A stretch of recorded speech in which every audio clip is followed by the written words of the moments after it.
नुआपड़ा जिला सीनापाली मंडी प्रांगण में भारतीय जनता पार्टी एक प्रस्तुति बैठक अनुष्ठित होती। बैठक में आसंता 16/11/23 राज्य सरकार दुर्नीति भ्रष्टाचार विपर्यस्त आईन श्रृंखला प्रधानमंत्री आवास योजना योग्य हिताधिकारी बाद पड़ा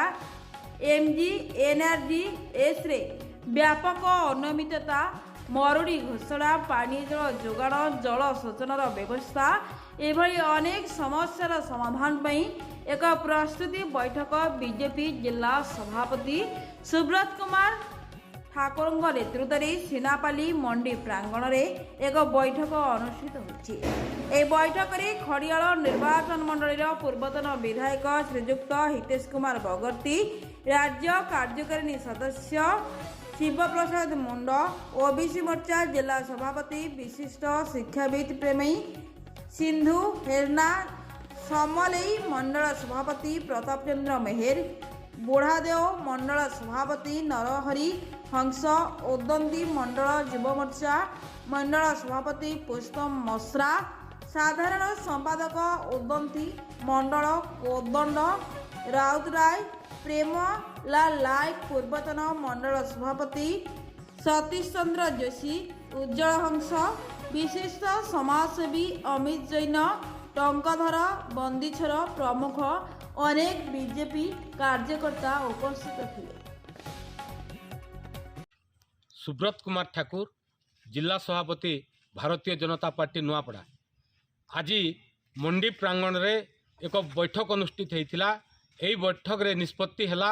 ओडिशा प्रदेश भारतीय जनता पार्टीर आह्वान क्रमे आगामी 14 तारिख रु 18 तारिख पर्यंत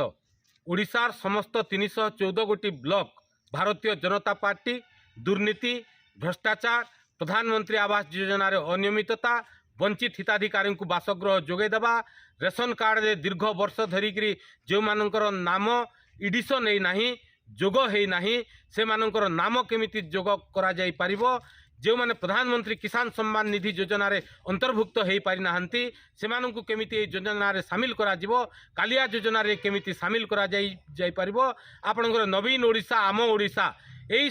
जो योजना करिसेंती राज्य सरकार एई योजना अंतर्गत नियम कानून को उल्लंघन करके राज्य सरकार करुछंती। एई समस्त अनियमितता एई समस्त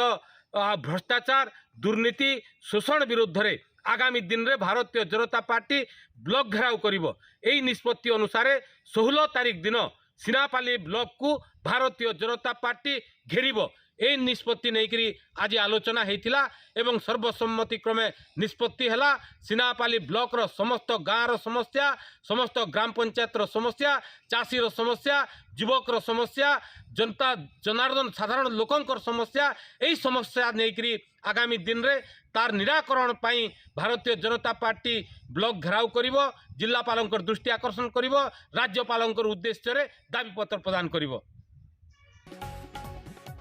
ब्यूरो रिपोर्ट ओदंती लाइव।